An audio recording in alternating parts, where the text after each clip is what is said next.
నమస్తే సార్. నమస్తే. రఘురామకృష్ణ గారు ఉండి నుంచి తెలుగుదేశం పార్టీలో ఎమ్మెల్యేగా శుక్రవారం జాయిన్ అవుతున్నారు. దాని గురించి మీరేమంటారు? ముందు నుంచి ఈ పేరు వినిపిస్తుంది. రఘురామకృష్ణరాజు నర్సాపురం నుంచి ఆయన ట్రై చేశారు. బట్ ఆయనకి ఇవ్వలేదు. దాని పట్ల ఆయన తీవ్ర అసంతృప్తిగా ఉన్నారు. కూటమి నుంచి నేను పోటీ చేస్తాను, నర్సాపురం నుంచే పోటీ చేస్తానని కూడా ఆయన అన్నారు. యాక్చువల్ గతంలో కూడా ఆయనకు ఫస్ట్లో విజయనగరం నుంచి ఎంపీగా కానీ లేకపోతే ఉండి నుంచి ఎమ్మెల్యే కానీ అని వచ్చినప్పుడు ఆయన ఏమన్నారంటే, లేదు నేను ఒంటికి వెళ్ళను, విజయనగరంకి వెళ్ళను, నేను నర్సాపురం నుంచి ఎంపీగా చేస్తాను, కూటమి నుంచే చేస్తానని గట్టిగా మాట్లాడాడు. తర్వాత ఒక దశలో ఫ్రస్ట్రేషన్కి గురయ్యి మహాన్యూస్ ఛానల్లో తెలుగుదేశం చంద్రబాబు మీద కూడా కొంత నెగిటివ్గా మాట్లాడాడు. నాకు నమ్ముకున్న నాకే టికెట్ ఇప్పించలేకపోతే ఆయన రేపు పోలవరాన్ని ఏం సాధిస్తాడు, లేకపోతే రాష్ట్రానికి కేంద్రం నుంచి ఏమన్నా ఏది సాధిస్తాడు అని అడిగారు. అందులో వాస్తవం కూడా ఉంది. ఎందుకంటే నిజంగా కూడా ఆయన ఉపయోగపడిందంతా కూడా ఈ 4 ఏళ్లుగా ప్రజలకు ఏం ఉపయోగపడ్డాడు అనేది పక్కన పెడితే తెలుగుదేశానికి ఉపయోగపడ్డాడు. ఆయన ఓవరాల్గా ఆయన కాంట్రిబ్యూషన్ ఏంటంటే తెలుగుదేశానికి చేశాడు కాంట్రిబ్యూషన్ అంతా. ఎందుకంటే జగన్ను పనిగట్టుకొని విమర్శించడం వల్ల ఎవరికి ఉపయోగం జరిగిందంటే తెలుగుదేశానికి జరిగింది. సో తెలుగుదేశం మీడియా లేకపోతే ఆయన అసలు ఎవరు పట్టించుకునేవాళ్ళు. తెలుగుదేశం మీడియానే ఆయన్ని హైలైట్ చేసింది. ఎందుకు చేసిందంటే జగన్కి డ్యామేజ్ జరుగుతుంది కాబట్టి ఈయన వల్ల తెలుగుదేశం మీడియా చేసింది. ఇది ఎవరికైనా చిన్నపిల్లలకైనా అర్థమయ్యే విషయం. సో అందువల్ల నైతిక బాధ్యత కూడా తెలుగుదేశంలోనే ఉంది. కాకపోతే వేరే వాళ్ళు చెప్తున్నది ఏంటంటే, ఈయన ముందే తెలుగుదేశంలో జాయిన్ అవ్వాలని అనుకున్నారని. అయితే చంద్రబాబే వద్దు, నువ్వు ఆ సీటు నర్సాపురం సీటు బీజేపీ అడుగుతుంది కాబట్టి నువ్వు వెయిట్ చెయ్యి, బీజేపీ వాళ్ళే నీకు ఇస్తారని చెప్పారని. కానీ బీజేపీ వాళ్ళు అనూహ్యంగా అక్కడ ఎప్పటి నుంచో పనిచేస్తున్న భూపతిరాజు శ్రీనివాస్ వర్మకి ఇచ్చేశారు. నిజానికి వాళ్ళు ఇచ్చిన 6 నియోజకవర్గాల్లో ఇక్కడ మాత్రమే ఆర్గానిక్గా బీజేపీలో ఉన్న క్యాండిడేట్కి ఇచ్చారు. మిగతా చోట్లంతా వైసీపీ నుంచి వచ్చిన వాళ్ళు లేకపోతే తెలుగుదేశం నుంచి జాయిన్ అయిన వాళ్ళకే ఇచ్చారు తప్ప, లేదా కాంగ్రెస్ నుంచి వచ్చిన కిరణ్ కుమార్ రెడ్డి లాంటి వాళ్ళకి ఇన్హెరెంట్గా అక్కడే ఉండి బీజేపీలోనే సుదీర్ఘకాలం ఉన్న పక్తు బీజేపీ వాళ్ళకి ఇవ్వలేదు. సో ఇప్పుడు చంద్రబాబు మళ్ళీ ట్రై చేస్తాడని చెప్తున్నారు. ఆయన ఒకవైపు బీజేపీ మీద ప్రెజర్ తీసుకొచ్చి ఏలూరు సీటు మీరు తీసుకోండి, బీజేపీ ఇది నర్సాపురం రఘురామకృష్ణరాజుకి ఇవ్వండి అని చంద్రబాబు అడిగినట్టు చెప్తున్నారు. బట్ బీజేపీ వాళ్ళు ఒప్పుకున్నట్లేదు. నిజానికి అదే అయిపోతుందని కూడా నిన్నటిదాకా వార్త వచ్చింది. ఏలూరు ఇచ్చేస్తారు, ఈయనకి ఇప్పిస్తాడు చంద్రబాబుని. ఎందుకంటే చంద్రబాబు ఇప్పించకపోతే చాలా ఇది ఒక రకమైన కూటమి మధ్యనే ఇబ్బంది అయింది. రఘురామకృష్ణరాజు ఇంకొక ఇబ్బందికరమైన వాతావరణం కూడా సృష్టించాడు కూటమిలో. అదేంటంటే జగన్ వల్లే నాకు సీట్ రాలేదు, జగన్ చెప్పి ఆపిచ్చేశాడు అని. అంటే కేంద్ర బీజేపీ పెద్దల్లో జగన్ మాటకి విలువ ఎక్కువ ఉంది చంద్రబాబు మాట కంటే అన్న ఒక విషయాన్ని ఈయన చెప్పకనే చెప్పాడు రఘురామకృష్ణరాజు. దానివల్ల కూడా ఏమైందంటే అసలు కూటమిది జగన్కి బలం ఉందా, కూటమిలో చంద్రబాబు బలం ఉందా, రేపొద్దున కూటమి గెలిచినా కూడా జగన్ మాట వాళ్ళు వింటే ఇబ్బంది కదా అనేది వచ్చిందనమాట. సో ఆ యాంగిల్ నుంచి తీసుకున్నప్పుడు ఒక ఇంపార్టెంట్ ఆస్పెక్ట్ లాగా మారిపోయాడు రఘురామకృష్ణరాజు. ఆయనకి సీటుకి పోతే తెలుగుదేశానికి బాగా ఇబ్బందికరమైన పరిస్థితి వచ్చేసింది.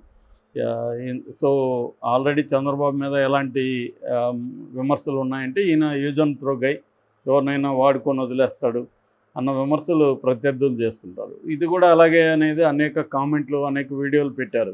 సో చంద్రబాబును నమ్ముకున్నాడు ఎవడు బాగుపడ్డాడు, నువ్వెందుకు చంద్రబాబు నమ్ముకున్నావు అని కూడా ఈయన మీద ఇదయ్యారు. మరోవైపు ఈయనకి నోటిదోలు ఎక్కువ. చంద్రబాబుని ఇప్పుడు ఇలాగ మాట్లాడితే రేపు టికెట్ ఇచ్చినాక ఎలా మాట్లాడతాడు అన్న వాళ్ళు కూడా ఉన్నారు. సో ఇలాగా రకరకాల ఊహాగానాల మధ్య ఈరోజు ఒక కొత్త ఊహాగానం వచ్చింది. అది కూడా మనకి ఊహాగానం ఎందుకు అంటున్నానంటే, ఇంతవరకు అఫీషియల్గా కన్ఫర్మ్ చేయలేదు. ఈ ఊహాగానం ఏంటంటే, ఆయన నిన్న సాయంత్రం హైదరాబాద్లో చంద్రబాబుని కలిశాడని, సో ఫ్రైడే ఫార్మల్గా తెలుగుదేశంలో జాయిన్ అవుతున్నాడని, జాయిన్ అయిన తర్వాత ఆయనకు ఉండి అసెంబ్లీ నియోజకవర్గం ఇస్తున్నారని అంటే ఎమ్మెల్యేగా పోటీ చేయబోతున్నాడని వార్త ఈరోజు వచ్చింది. నిన్న ఆయన విజయవాడలో కనకదుర్గని ఆయన వెళ్ళి సందర్శించుకొని వచ్చినప్పుడు కూడా మీడియాతో మాట్లాడుతూ చంద్రబాబును కలుస్తున్నారని అడిగితే ఆయన, నేను రెగ్యులర్గా కలుస్తుంటాను, నేను వచ్చిందైతే కనకదుర్గాన్ని దర్శించుకుందామని వచ్చానని కూడా ఆయన చెప్పారు. ఆయన కూడా ఇప్పటివరకు అయితే మామూలుగా అయితే ఆయన వీడియోలు పెట్టేస్తూ ఉంటారు. మేబీ ఫ్రైడే వరకు ఆగితే మనకు విషయాలు తెలుస్తాయి. ఫ్రైడే చంద్రబాబు సమక్షంలో తెలుగుదేశంలో జాయిన్ అవుతున్నాడు. ఉండిలో టికెట్ ఇస్తున్నారు. ఎందుకంటే ఉండి కూడా ఈయన పార్లమెంట్ నియోజకవర్గంలోనే ఉంది. ఉండి కూడా వెస్ట్ గోదావరిలో నర్సాపురం పార్లమెంట్ నియోజకవర్గంలోనే అదొక అసెంబ్లీ సెగ్మెంట్. అయితే ఆల్రెడీ ఉండిలో తెలుగుదేశంలోనే ఇబ్బందులు ఉన్నాయి. ఎందుకంటే మంతెన రామరాజు సిట్టింగ్ ఎమ్మెల్యే తెలుగుదేశం నుంచి లాస్ట్ టైం గెలిచాడు, ఆయనకే ఈసారి కూడా ఇచ్చారు. బట్ అక్కడ శివరామరాజు అని ఆయన మాజీ ఎమ్మెల్యే గత కొంతకాలంగా ఇన్యాక్టివ్గా ఉండి ఈ మధ్య యాక్టివ్ అయ్యాడు. ఆయన కూడా టికెట్ ఆశించాడు, ఆయనకి ఇవ్వలేదు. దాంతో వాళ్ళిద్దరి మధ్య రాజు వర్సెస్ రాజు అని ఆల్రెడీ టైటిల్స్ పెట్టి వాళ్ళిద్దరు గొడవలు చెప్తున్నారు. So Sivaramaraju, Ramaraju. So already Ramaraju ఇప్పుడు రఘురామరాజు వెళ్ళాడు. సో ఇప్పుడు వెళ్తున్నాడు కదా. సో ముగ్గురు రామరాజులు అవుతారు. అసలే వాళ్ళిద్దరి మధ్య కన్ఫ్యూజన్ ఉంది, ఎవరు రామరాజు ఎవరు ఇంకొక రామరాజు అని. ఇప్పుడు ఇంకొక రామరాజు వెళ్తున్నాడు అక్కడికి. సో ముగ్గురు రామరాజులు మరి సయోధ్య కుదురుతుందా? ఆ ఇద్దరు రామరాజులు ఈ రామరాజుకి రఘురామరాజుకి సపోర్ట్ చేస్తారా అనేది కూడా చూడాలి. ఎందుకంటే మంతెన రామరాజు ఏమో ఆల్రెడీ సిట్టింగ్లో ఉన్నాడు, ఆయనకే ఇచ్చాడు. ఇప్పుడు శివరామరాజుకు కూడా బలమైన వర్గమే ఉందని చెప్తున్నారు. వాళ్ళిద్దరి మధ్య గొడవలు ఉన్నాయి. ఇప్పుడు ఈయన వెళ్ళినప్పుడు మరి మంతెన రామరాజుకి ఏమి హామీ ఇస్తారో తెలియదు. సో ఇచ్చినా కూడా వాళ్ళ అభిమానులు ఆల్రెడీ ఆయన ఫిక్స్ అయి ఉంటారు కదా ఎమ్మెల్యేగా ఇచ్చారని. ఆల్రెడీ పెట్టిన వాడిని అదేదంటారు, ప్లేట్లో ఫుడ్ పెట్టి తినేటప్పుడు లాగేసినట్టుగా వాళ్ళు ఫీల్ అవుతారు. సో మరి వాళ్ళిద్దరు ఈయనకి హెల్ప్ చేస్తారా? ఈయన దగ్గర అయితే డబ్బులు పుష్కలంగా ఉంది కాబట్టి డబ్బులు అది జల్లొచ్చు. ఆ రకంగా ఏమన్నా చేయగలిగే పరిస్థితి ఉంటే చెప్పలేము. రెండవది ఏంటంటే అక్కడ జనసేన బీజేపీ కూడా హెల్ప్ చేయాలి. సో వాళ్ళు ఎంతవరకు చేస్తారు, ఇవన్నీ ప్రశ్నలు. ఏదేమైనా అసలు ముందు ఆయనకి టికెట్ ఇస్తున్నారో లేదో తెలియాలి. తెలుగుదేశంలో చేరిపోతే ఇంకొక ప్రాబ్లం కూడా ముందు నుంచి ఆయన తెలుగుదేశంలో చేరకుండా ఉండడానికి కూడా కారణం ఏంటంటే, తెలుగుదేశంలో చేరితే ఆయన మాటకు మళ్ళీ ఇంక పెద్ద వాల్యూ ఉండదు. వైసీపీలో ఉండి వైసీపీని వ్యతిరేకిస్తే ఉండే వ్యవహారం వేరు. తెలుగుదేశం వెళ్తే గుంపులో పోయింది. చాలామంది తెలుగుదేశం వాళ్ళు వైసీపీని విమర్శిస్తారు కాబట్టి ఈయన కూడా విమర్శిస్తున్నాడు. సో ఒక పార్టీలో ఉంటూ అదే పార్టీ మీద విమర్శలు చేయడం అనేది దానికి ఎక్కువ క్రెడిబిలిటీ ఉంటుంది. అందువల్ల కూడా ఈయన తెలుగుదేశంలో జాయిన్ అవ్వలేదు. బట్ ఇప్పుడు తెలుగుదేశంలో జాయిన్ అవుతున్నాడు. జాయిన్ అయినాక మళ్ళీ వైసీపీ వాళ్ళు ఎలాగే స్టార్ట్ చేస్తారు, ముందు నుంచి తను తెలుగుదేశం ఒకటే ఇప్పుడు అఫీషియల్గా చేరాడు అన్నట్టుగా వీళ్ళు మాట్లాడతారు. రెండవది ఏంటంటే జగన్ మీద తను చాలా తీవ్రమైన విమర్శలు చేశాడు. విమర్శలు చేయడమే కాకుండా జగన్ని జైలుకు పంపించే దానికోసం కోర్టుల్లో కూడా ఆయన పోరాడుతున్నారు, ఆ బెయిల్ క్యాన్సిల్ చేయించి.